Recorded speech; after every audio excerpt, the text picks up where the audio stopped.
Good morning everyone. मैं हूं सुनील काद्यान और आप देख रहे हैं अपना YouTube channel the rise of hopes.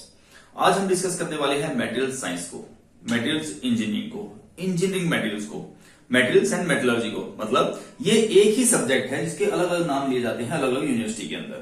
तो हम मटेरियल्स साइंस में इसको बोलता हूं, मटेरियल साइंस को हम स्टडी करने वाले हैं। ठीक बच्चे, आज इसका पहला लेक्चर है। ये पूरी सीरीज होगी जहां पे मैं 4 की 4 यूनिट कवर कराऊंगा।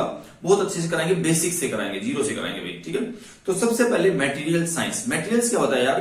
From which substances are made, जिससे हम कोई भी सब्सटेंस बनाते हैं। जैसे बोर्ड है आपका, प्लास्टिक से बना हुआ है। ठीक है, कपड़े हैं, स्टफ है आपका। ठीक है भाई, एक मटेरियल है। हर एक चीज का क्या होता है? एक मटेरियल होता है। मेटेलिक मटेरियल होता है, नॉन मेटेलिक मटेरियल होता है। अगर क्लासिफिकेशन की बात हो तो वहां की होता है, हम क्या कहते हैं, थोड़ा पीछे आते हैं। तो मटेरियल्स मैंने क्या कहा, जिससे हम सब्सटेंस बनाते हैं।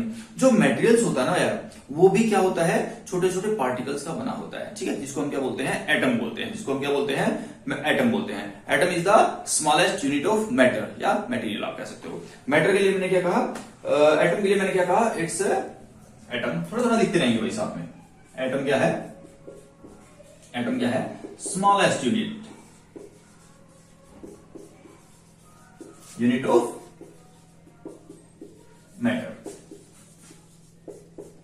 है ना? ये मेरा क्या होता है? एटम कहलाता है।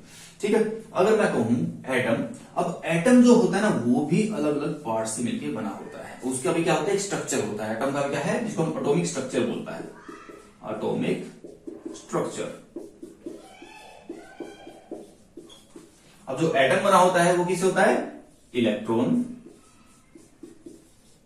Proton and neutron. इन तीनों से मिलकर बना होता है, जिसको हम क्या बोलते हैं? एटॉमिक स्ट्रक्चर हम बोलते हैं। जिसको हम क्या बोलते हैं? एटॉमिक स्ट्रक्चर बोलते हैं। यहां पे क्या होता है? एक न्यूक्लियस होता है। एक न्यूक्लियस होता है और उसके चारों ओर क्या होते हैं? इलेक्ट्रॉन। उसके अंदर चारों ओर क्या होता है? ये क्या होता है? न्यूक्लियस होता है। मेरा क्या होता है? न्यूक्लियस। और इसके चारों ओर कौन चक्कर लगाता है? हमारा इलेक्ट्रॉन, जिसको क्या होता है? इलेक्ट्रॉन। ठीक है, ठीक है। जो मेरा न्यूक्लियस होता है उसके अंदर क्या क्या होते हैं? इलेक्ट्रॉन के अलावा कौन बच गया? प्रोटॉन और न्यूट्रॉन। प्रोटॉन एंड न्यूट्रॉन, ये मेरे क्या होते हैं? न्यूक्लियस के अंदर होते हैं। ये मेरा क्या होता है भाई? न्यूक्लियस। ये मेरा क्या होता है? जैसे सोलर सिस्टम होता है यार, वो उसको ध्यान रख लो। ये मेरा सूरज है, ये पृथ्वी इसके चारों ओर चक्कर लगा रही है। जो मेरा न्यूक्लियस होता है ना, वो मेरा कौन सा होता है? ये मैक्सिमम जो वेट होता है, जो इसका 99.98% जो वेट होता है एटम का, वो कहां पे होता है? न्यूक्लियस में होता है। ध्यान रखना भाई। ये जो इलेक्ट्रॉन होता है, ये मेरा नेगेटिवली चार्ज होता है। मेरा क्या होता है? नेगेटिवली चार्ज होता है। प्रोटॉन जो होता है मेरा, प्रोटॉन, ये मेरा पॉजिटिवली चार्ज होता है। पॉजिटिवली चार्ज होता है। और न्यूट्रॉन के ऊपर कोई चार्ज नहीं होता, नो चार्ज। न्यूट्रॉन के पास कोई चार्ज नहीं होता मेरा। तो मैंने क्या कहा? प्रोटॉन के पास पॉजिटिव चार्ज, इलेक्ट्रॉन के पास नेगेटिव चार्ज और न्यूट्रॉन के पास कोई भी मेरा चार्ज नहीं होता है। जो मेरा चार्ज पॉजिटिव और नेगेटिव है, ये दोनों एक दूसरे को क्या करते हैं? बैलेंस करते हैं। ध्यान रखना भाई, ये क्या करते हैं? बैलेंस करते हैं। मतलब जितने मेरे पास प्रोटॉन होंगे उतने मेरे पास क्या होंगे? इलेक्ट्रॉन होंगे। तो यहां से दो टर्म और मेरे पास आ जाती है। एक बात आता है एटॉमिक नंबर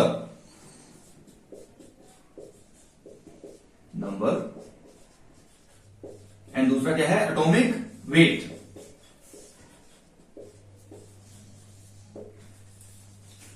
ठीक है भाई, तो मैंने क्या कहा? एटॉमिक नंबर क्या है? जितने मेरे पास इलेक्ट्रॉन और प्रोटॉन है उसको हम क्या बोलते हैं? एटॉमिक नंबर हम बोलते हैं। ठीक है भाई, जितने मेरे पास इलेक्ट्रॉन और प्रोटॉन है वो मेरा क्या कहलाएगा? एटॉमिक नंबर कहलाएगा। जैसे आयरन का अगर मैं बात करूं तो आयरन का क्या होता है? 26 क्या होता है मेरा? Atomic number. इसका मतलब क्या है? इलेक्ट्रॉन भी उसके पास 26 है और प्रोटॉन भी उसके पास कितने हैं? 26 है। ठीक है भाई। एटॉमिक वेट, मैंने क्या कहा? मैक्सिमम वेट उसका कहां होता है? 99.98% वेट कहां पे होता है? वहां पे उसका न्यूक्लियस के अंदर होता है। न्यूक्लियस के अंदर क्या होता है? प्रोटॉन और न्यूट्रॉन होते हैं।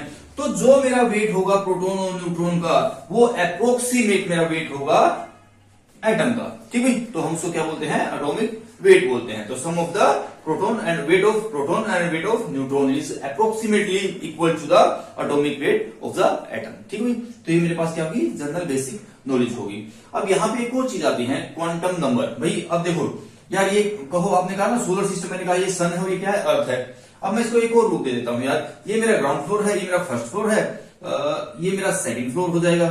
ठीक है, अब हर एक फ्लोर के ऊपर डिसाइडेड है कि कितने कितने मेरे पास पर्सन रह सकते हैं, या कह सकते हो आप कितने कितने घर बने हुए हैं हर एक फ्लोर के ऊपर। ठीक है, तो मैं क्या कहता हूं, जो पहला फ्लोर होगा ना, फर्स्ट बिल्डिंग होगी, उस पे केवल 2 ही घर बन सकते हैं।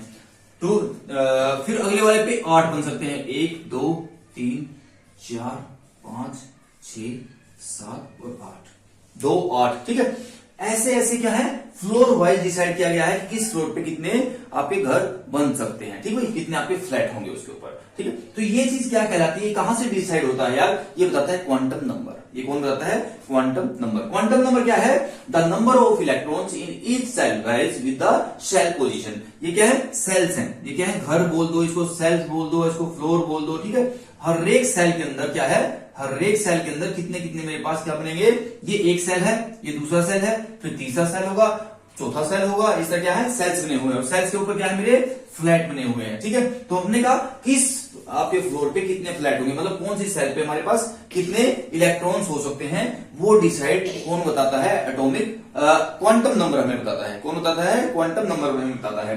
तो the maximum number of electrons in the given shell is given by 2n square, 2n square. ध्यान रखना इस इक्वेशन को, ये क्या है, क्वांटम नंबर। ये क्या है, प्रिंसिपल क्वांटम नंबर। ठीक है, ये क्या है, principal quantum number of the shell. ठीक है, तो n की नंबर क्या होगा, n भाई फर्स्ट फ्लोर के लिए, फर्स्ट सेल के लिए फर्स्ट 1 होगा, सेकंड फ्लोर के लिए सेकंड होगा, थर्ड के लिए 3 होगा, और फोर्थ के लिए 4 होगा। तो वो यहां से इक्वेशन से हम फाइंड आउट कर सकते हैं कि किस सेल के अंदर मेरे पास कितने इलेक्ट्रॉन होने वाले हैं। चेक करते हैं भाई, अगर मैं कहूं मैं फर्स्ट फ्लोर है मेरा, मैंने कितने बनाए, 2, तो 2 मल्टीप्लाई बाय n कितना है, 1 स्क्वायर, 1 हो गया, तो यहाँ पे क्या आ गया, 2 आ गया मेरा। अगर मैं कहूं यहाँ पे रख देता हूं, सेकंड फ्लोर की बात कर लेते, सेकंड सेल की बात कर लेते, 2 मल्टीप्लाई बाय 2 स्क्वायर कितना था, 2 2 4, 2 multiply by 4 is equal to 8।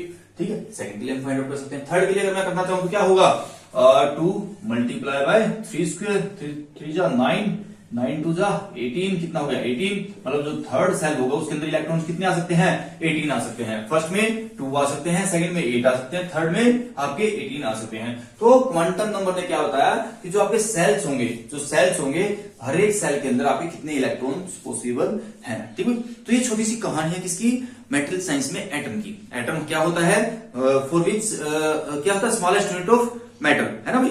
Matter के अंदर क्या होता है, जैसे हमारी बॉडी होती है, कहां किस चीज की बनी होती है, सेल्स की बनी होती है। तो हमारी सेल्स क्या है, रिपीटेटिव मेंबर्स हैं, रिपीटेटिव मेंबर्स हैं। ठीक है, तो यहाँ पे ऐसे ही क्या होता है, मैटर किसका बना होता है, एटम्स का बना होता है। छोटे छोटे एटम्स होते हैं, उसके अंदर एटम से हमारा क्या बना होता है, मैटर बना होता है। अब एटम का क्या होता है, स्ट्रक्चर होता है, उसके अंदर क्या होते हैं, इलेक्ट्रॉन, प्रोटॉन, न्यूट्रॉन होते हैं। इलेक्ट्रॉन जो बाहर चक्कर लगाते हैं, न्यूट्रॉन जो कि न्यूक्लियस सेंटर पार्ट होता है, जिसके अंदर आपके प्रोटॉन और न्यूट्रॉन होते हैं। ठीक है, जो मैक्सिमम वेट होता है वो कहां पे होता है, आपका न्यूक्लियस के अंदर होता है। इलेक्ट्रॉन के पास बहुत कम वेट होता है। अगर मैं वेट की भी बात करूं तो आपके प्रोटॉन के पास कितना होता है, 1836 मल्टीप्लाई बाय इलेक्ट्रॉन का वेट। जो मेरा इलेक्ट्रॉन का वेट होगा उसका 1836 गुना वेट होगा किसका, प्रोटॉन का। और मैं कहूं न्यूट्रॉन का वेट कितना होगा, तो 1838 multiply by weight of electron. ठीक है, तो इतना मेरा वेट किसका होगा, न्यूट्रॉन का होगा। तो सबसे ज्यादा वेट अगर मैं कहूं किसका होता है, इलेक्ट्रॉन, प्रोटॉन, न्यूट्रॉन में, तो मेरा न्यूट्रॉन का वेट सबसे ज्यादा होता है। ध्यान रखना भाई, अगर मैं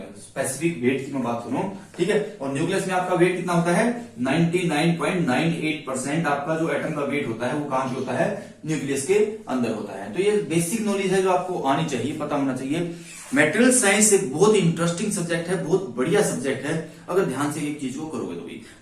ये एक फाउंडेशन है यार, मेटेरियल साइंस के अंदर अभी हम नहीं गए, ये फाउंडेशन है उसकी। तो आई होप आपको समझ में आया होगा, एटम क्या होता है, एटॉमिक स्ट्रक्चर क्या होता है, इलेक्ट्रॉन क्या होते हैं, प्रोटॉन क्या होता है, न्यूट्रॉन क्या होता है, एटॉमिक नंबर क्या होता है, एटॉमिक वेट क्या होता है। ठीक है, फिर मैक्सिमम वेट किसका होता है। ठीक है, आई थिंक ये सभी चीजें आपको बेसिक्स हैं जो कि आपको पता होनी चाहिए। आई होप आपको समझ में आया होगा। फिर भी किसी का कोई डाउट, किसी की कोई क्वेरी रह जाती है, आप कमेंट बॉक्स में लिख सकते हो।